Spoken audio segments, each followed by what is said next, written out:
The annual Reels membership is officially on sale right now. This is your chance to make Instagram so much easier for yourself all year long.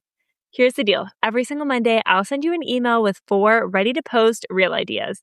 I'll tell you which trending sounds to use, give you fill-in-the-blank scripts, filming instructions, and real-life examples. Basically, I take all the guesswork out so you can just show up, record, post, and actually grow your audience. And right now, when you grab the annual plan, you'll get 3 months free, plus a whole slew of juicy bonuses.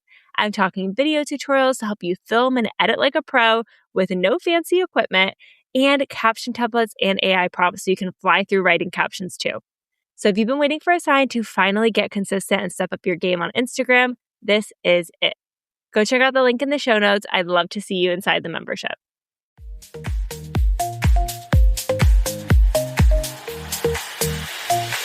Welcome to the Business of Therapy podcast, where we're ditching the blank slate mentality and giving therapists full permission to show up authentically online and chase their dream 6-figure private practice. I'm your host, Kelly McKenna, licensed therapist, business coach, and content creator. I have made it my personal mission to help other therapists make a boatload of money and do it while working with clients they love and without sacrificing their work-life balance. I've been through the very same journey that you're on now. After ditching burnout, starting my own private practice, earning $250,000 my very first year, and scaling way beyond that, I'm here to give you all the behind the scenes. And in this podcast, I'm holding nothing back. You'll hear all the specific strategies, wins, failures, and lessons learned to help you build your very own 6-figure private practice and see that the business of therapy can truly be a lucrative one. Let's do this. Hello. I am very excited for today's episode as I am bringing on a guest who is an expert in something that I admittedly do not know much about: Google Ads for therapists. So Jamie is a digital marketer and former Google strategist who worked at Google for 9 years. And now he has a marketing agency where he helps therapists attract the right clients through high converting websites and Google Ads. He has worked with over 200 therapists and is a true expert at this, working with solo therapists, group practices, and psychologists. He shares a lot of wisdom in today's episode about Google Ads, how to know if they're working, when is a good time to start them. And if you are interested in working with him and having him do your Google Ads for you, he has graciously gifted this community $250 off. All you have to do to access that is let him know that you found him on this podcast, and you should be all set. He also sells website templates for therapists, and you can use the code Kelly100 for $100 off a website template. Alrighty, let's dive in. Welcome, Jamie. I'm so excited to have you on the podcast today. Hi, Kelly. It's great to meet you. Longtime listener, first-time caller, so excited to be here. Very cool. So tell us a little bit about your background, what you do, how you got into this work. Sure. So going all the way back, I used to do political risk analysis for defense and intelligence agencies. And then in 2012, I started working with Google. And I was there for about 9 years doing marketing there with bigger brands, a lot of auto brands and things like that, helping them on Google and YouTube as well. And then in 2021, I went to a portfolio company where I was the SVP of marketing across 5 of their brands. And believe it or not, I had some free time on the side. So I started doing some freelance and consulting and things like that. And a family friend who owns a group practice here in New York City said, "Hey, I got a business coach who said I should do some marketing. I know you do marketing. What do you think?" And so we did that, and that project went well. Fixed his website, got Google Ads going. And then it was very word of mouth. The snowball just started rolling. So he passed me on to someone else, and then 3 became 5, became some shout outs on listservs and places on the internet like that, to where now this has been my full-time job for a number of months. Very cool. When you were working in, you said Department of Defense, is that right? So I was doing political risk on behalf of defense and intelligence agencies, which is a long way of saying we were a defense contractor. And that job was, I could describe it as like finding bad guys on the internet using what's kind of called like open source intelligence, which I loved. I would never know what the day was going to bring when I walked in. But unfortunately, that was kind of a startup that didn't keep going. And then Google came knocking, and it was like 2012. It was like Google Glass and kind of a magic factory. And I just always knew I would wonder what if I didn't take the opportunity. Would you have ever guessed that this was like where your career would Girl, end up? no. If I say like if someone had told me to come up with 100 business ideas, this one would not have like cracked the top 100. But it like that's also kind of what I love about it is it was so organic, and I just really felt not only pulled to it, but it was going really well. And I understand the market and sort of what therapists are up against and like how many things are encroaching on the space and how tech is changing it so quickly. And I should not be a therapist, but I have been in therapy for a number of years and just like really, really respect it. And it's done great things for me as well as I know friends who are in it as well. So it's kind of my way of paying it forward, giving it back, helping to kind of help David be up against Goliath a little bit. Very cool. Yeah, I mean, obviously, both of us love marketing. I'm a big fan of the Instagram marketing. I assume you're a big fan of Google Ads since that's what you do.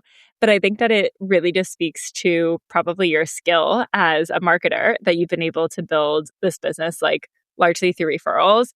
I think that that just like really speaks to your work, whether it's having your Google Ads company or being a therapist, like getting clients from your existing clients is always like the greatest compliment. Yeah, it is an honor. And my other favorite part that also kind of tails into that is just like when it works and just like getting that email that said like, thank you so much. This has changed things. Or because of you, I can afford to go to my dad's funeral. Or like, just again, it is maybe cliche, but it is like heartwarming. And I also say this when I was at Google, I used to work with car dealers, and no knock against car dealers, but like, there just is a very different energy with someone who like you get into therapy to like do the right thing and to help other people and to be a part of that and to also like really have impact on someone's business and all the things in their life that a business can affect is I try not to dwell on it too much, but it's one of my favorite parts of the job. Very cool. So, at what point should therapists consider investing in Google Ads? How should they know that they are ready, that this is like a good marketing channel for them to consider? Sure. I think the best fit therapist would be someone who you feel like your website is already working.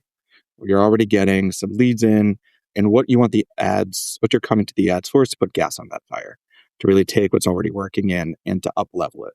So that's kind of ideal, though. But that's not to say that's the only person who can. Like I've also had folks who are totally new, and we do the full suite of working on their website and then getting ads. So, I'd say ideally anyone who needs clients, but behind that, are you niched down?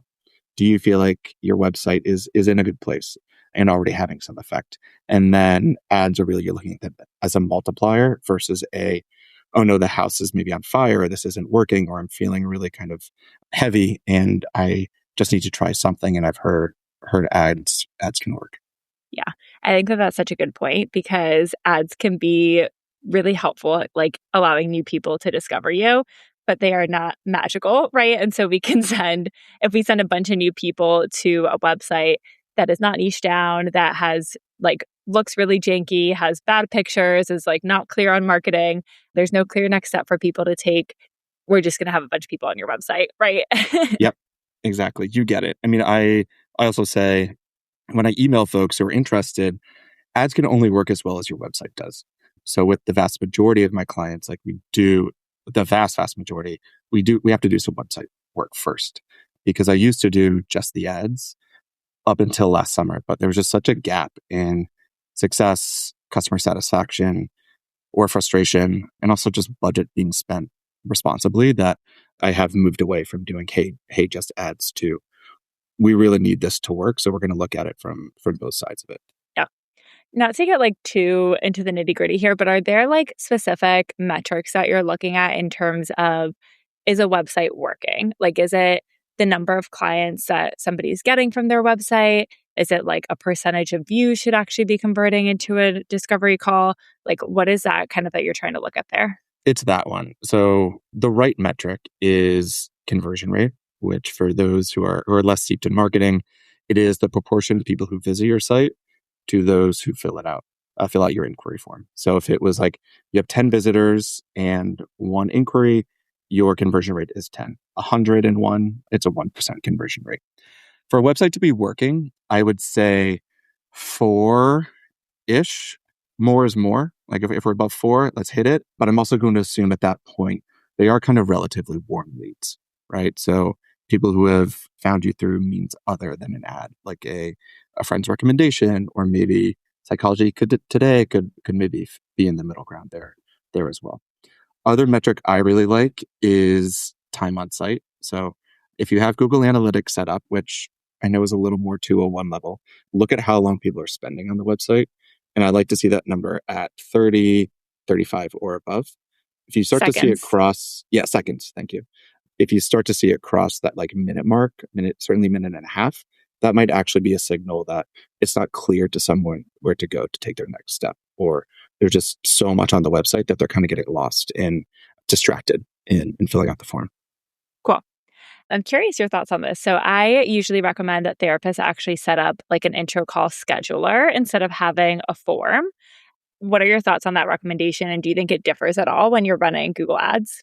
I think it depends a little bit therapist to therapist. Some want to have that like touch or answer a question. I have put Calendly on many a therapist's website. So I kind of leave it up to them. Or if we are seeing like a relatively high rate of folks who reach out, but then don't respond to that response email, let's just like pull it in and remove one step for everyone. For Google Ads, the reason I do like Calendly is we're going to get in the weeds here a little bit, but it will let you redirect someone to a thank you page. So you fill it out. Thank you so much for scheduling that. Looking forward to meeting with you. And in Google Ads, we'll mark visiting that page as our goal. We'll say to Google, cool. When someone visits that page, we know they filled out the form. Now, Google, find me more people like that person based on what they searched or all the other data signals that they know about that user before they filled out the form. Today's episode is sponsored by Jane, an electronic health management software that I use in my own private practice. The Jane team knows that when your workday is spent seeing therapy clients, there is no time left for admin tasks like scheduling. With Jane's user-friendly secure client portal, clients are able to schedule their own appointments and intro calls, automatically fill out intake forms and assessments, and enable email or text reminders for their upcoming sessions. To see how Jane can take admin work off your to-do list, head to the show notes to book a personalized demo. And use the code Kelly2month at the time of sign up for a 2-month grace period. So can you share some tips that you have for therapists who might be considering dipping their toe into Google Ads for the first time and they want to DIY it and sort of like take a stab at it? Yes. And I will throw up like multiple sort of danger signs you're entering a dark cave potentially. But I do, I get it. Therapists are smart. They've gone to a lot of school. And I am also someone who likes to figure it out myself. So all those caveats aside, YouTube is your friend. So there are like really helpful walkthroughs and getting setup guides and things like that. I'd also be mindful of budget. Google will spend as much money as you give it. So don't you can set your budget by day. Maybe I'm thinking about it by month. So I usually recommend for folks to not overextend themselves. So let's say you're setting it up. I would not do Performance Max, which Google has been trying to push people into, just not right. For this, we want to go really lower funnel. I also would be pretty wary of using broad match keywords. So broad match keyword would be if you were to search for, let's say, therapist near me.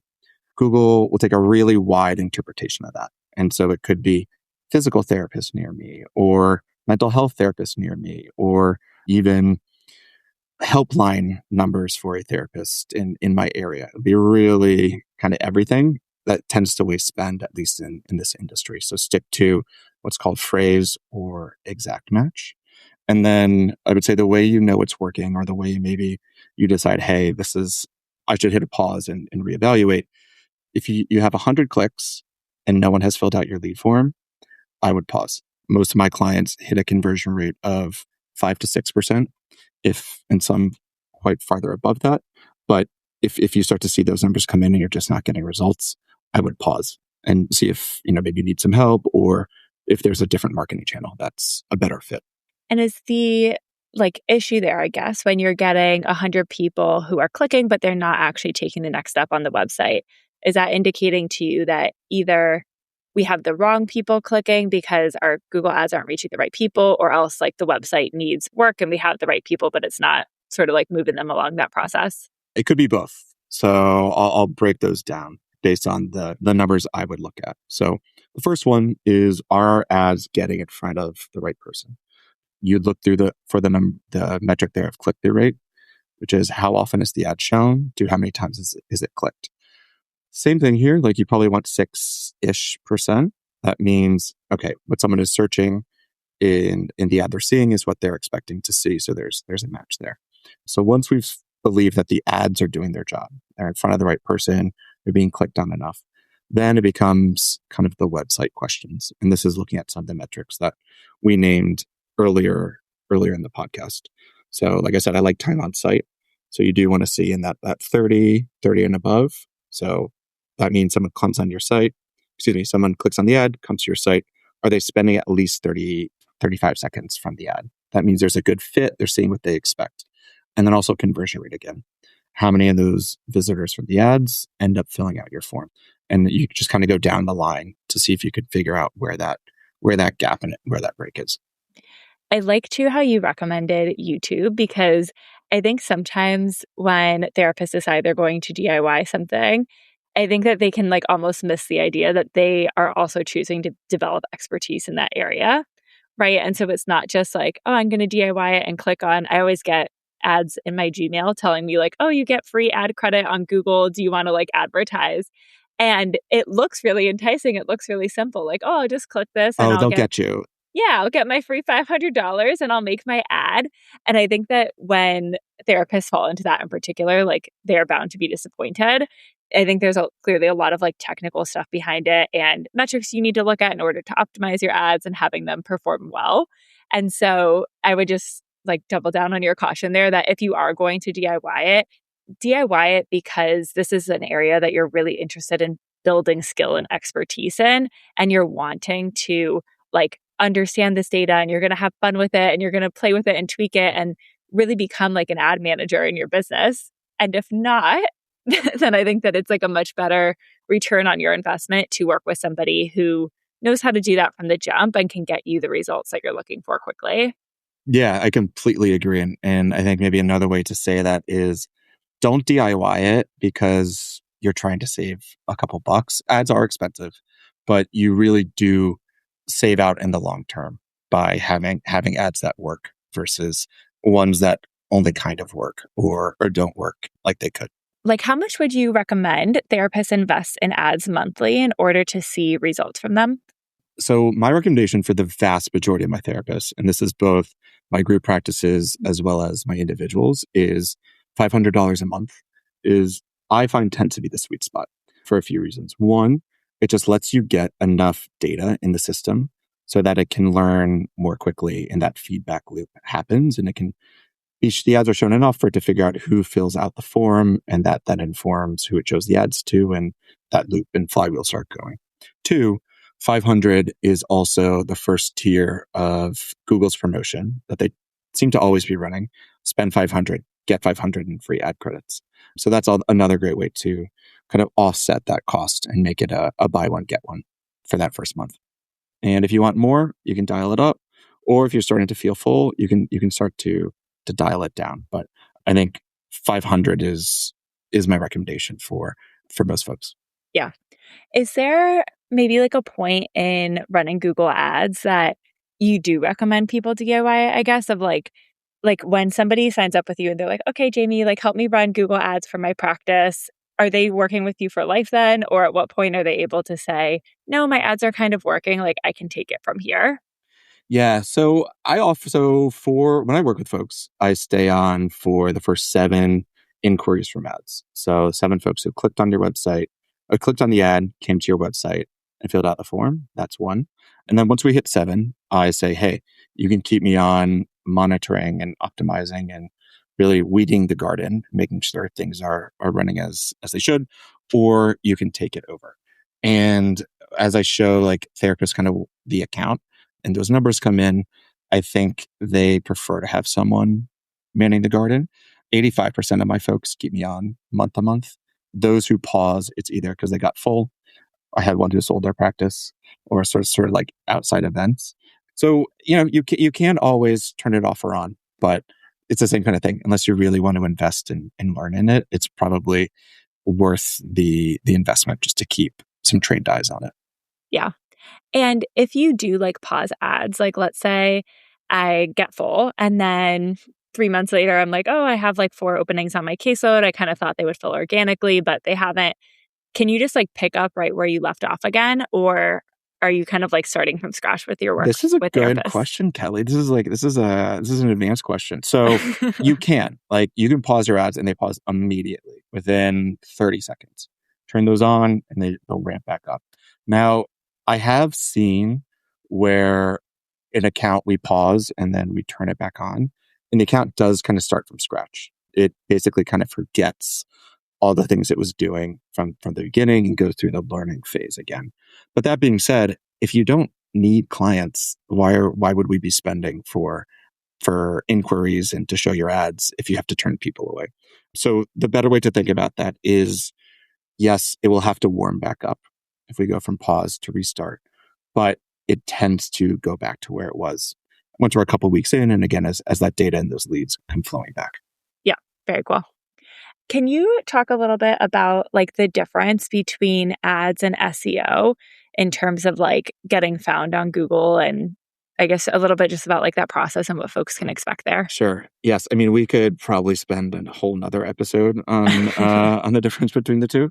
But what I like to say is, with ads, Google's on your side, and with SEO, you're more trying to game a system. And what I mean by that is, with ads, what I do is we put some of the Google Pixel on your site, which takes a look at what's happening and reports that back to Google. So over time, as people start filling out the inquiry form, Google learns who's most likely to be someone to do that, to the point where you and I could be in the same room and Google the same thing. You would see the ad and I wouldn't, because Google thinks you're more likely to convert. Whereas with SEO, same thing. You are trying to get towards the top of Google, but you're also kind of trying to swim and fight against algorithm changes and things like that. The other thing about ads is it allows more targeting. So you can do geography, you can do household income, age, and gender as well. Whereas with SEO, it's just across the internet. It's just that could be in your state of licensure, or it could be across the country, or it could be in another country as well. So both are about getting traffic to your website via Google, but ads lets you be a lot more targeted and I think a lot more sophisticated. Whereas SEO, it sounds really nice, get on Google for free, but also, like most things, it's never quite that simple. So I would never say don't do SEO, but I have been really surprised how over the past, I'd say maybe starting 9 months ago, it's been on the tip of every therapist's tongue, seemingly, when it is such an uphill climb and battle, especially sort of given how you also have people like BetterHelp and Psychology Today. And it's really easy to now write a blog post, much easier than it was even 2 years ago. And I assume the work looks different. Is that right? So like, with SEO, it's a lot of writing blogs and having a lot of good like content that's going to rank on Google. With ads, do you need to do that? Or it's more like having a strong page on your website that we can send the ads to specifically? Yeah. So it is, in addition to having those, so for SEO, in addition to having those blog posts, really Google's secret sauce has always been, for the last 25 years, backlinks. So how many other websites are pointing to your website, which is why I think it's also just such a challenge. And with ads, just get your website, your landing page really sharp, get that ad copy going, get the keywords there, and then it doesn't require as much ongoing maintenance and feeding it and building. You do need to pay attention to what's happening in the account, but it is, I would say, compared to SEO, it can be relatively passive. Whereas, especially at the beginning, SEO, you need a lot of volume, and you're probably looking at least 6 to 12 months to begin to see some impact. Whereas, like we talked about, ads get going the day of. I had another question for you based off of something you shared. So you said that you can actually target for household income. Is that something that you do of like, well, are most of the therapists that you're working with private pay or insurance based? Yeah, the vast majority of mine are cash pay. Okay. And like, how do you target that specifically on Google? Is that through the household income or? Yeah. So what I will do is I'll go in there and Google will give you options of like top 10%, 20%, 30%, 40%, and then 50 and below in a geography. And by default, I set mine as the top 30%, unless it's someone who has a higher rate. But yeah, I do my best to pre-qualify folks upfront. So those who are clicking on your ad are the ones who we believe are going to be more open, or at least financially cash pay is a better option, or is a possible option for them. Yeah.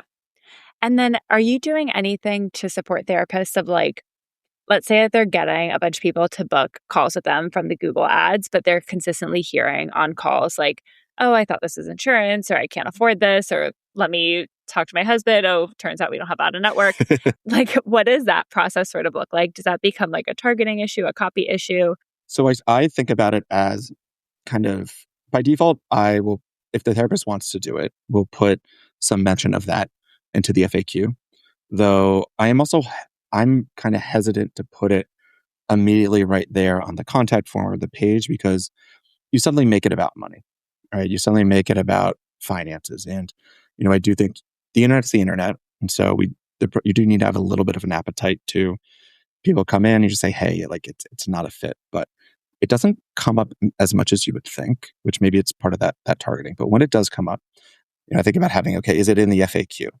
Great. That's like a low wall. And then if we want to put it on the contact form, maybe we put it at the bottom, like, hi, I'm a out-of-network provider and would provide a super bill for your insurance. So we make it more about what you do offer versus what you don't offer, versus saying like, hey, because I do think the intro call is in some ways can thought about as a sales call, right? You are making that connection with someone and you show them why you're worth that, per hour, versus you really can't do that we can write you beautiful copy, but it is at the end of the day, it's a human to human type of medical care.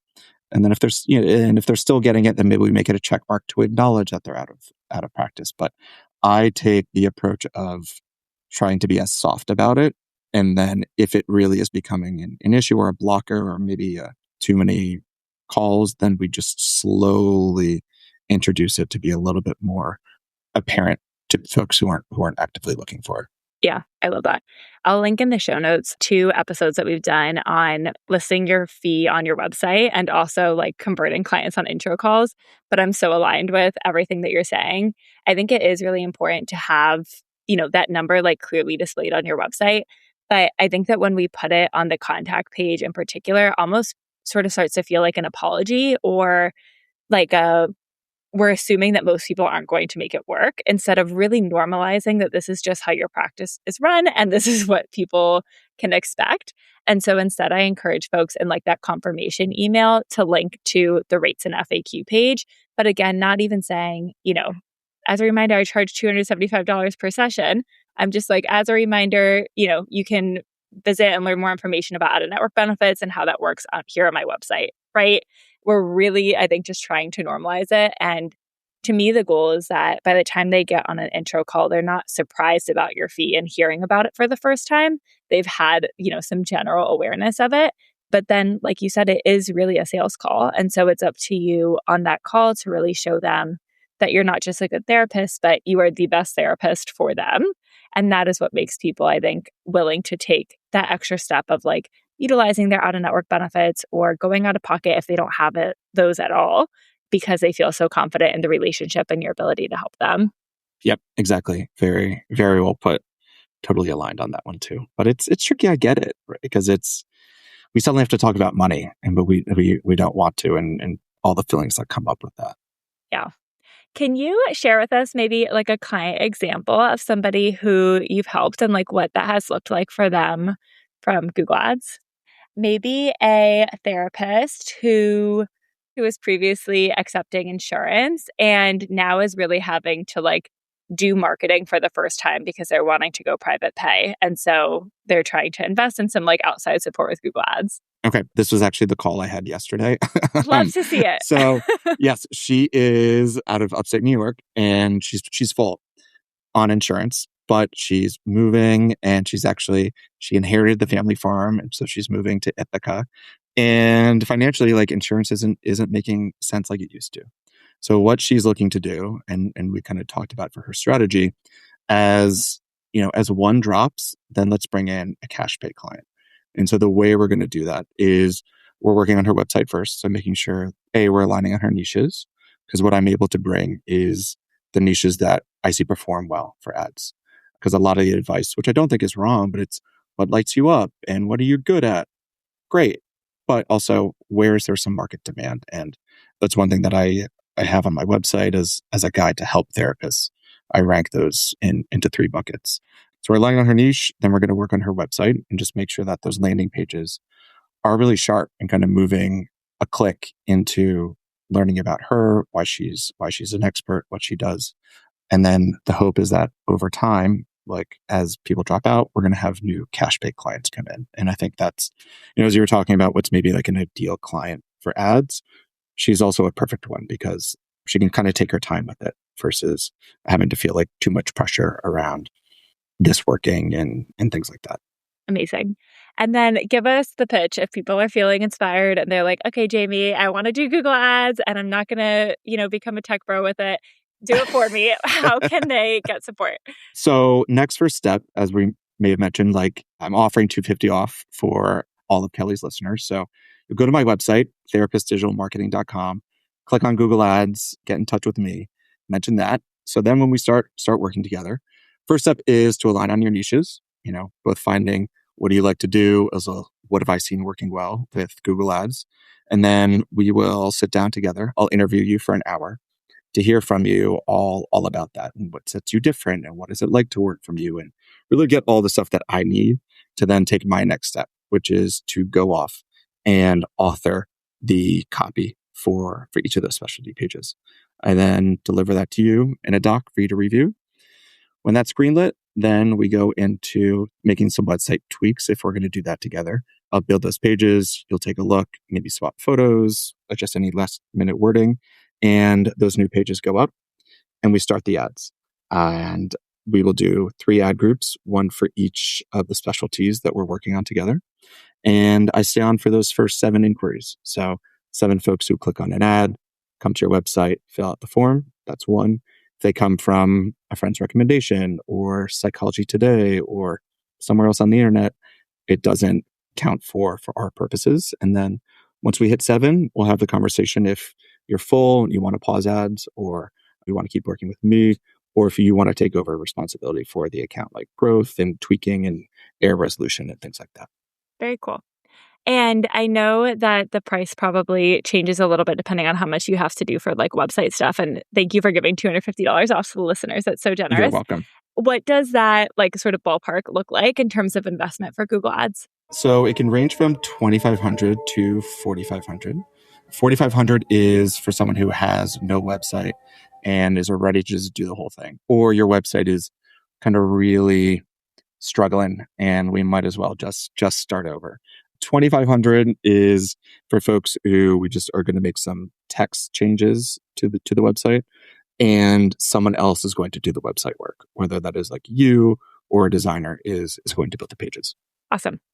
Thank you so much, Jamie. This was wonderful. I appreciate you sharing your expertise with everybody today. Thank you, Kelly. This was fun. A year from today, what would your dream private practice look like? Would you spend less time chasing claims or only working with clients who value your skill set?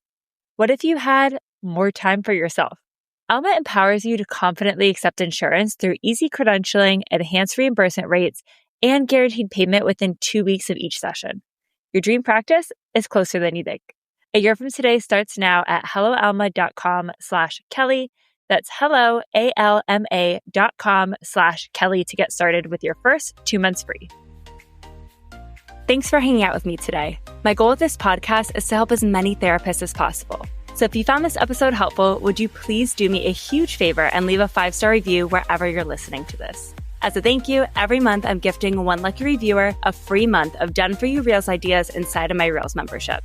I'll see you here next Wednesday and talk to you soon.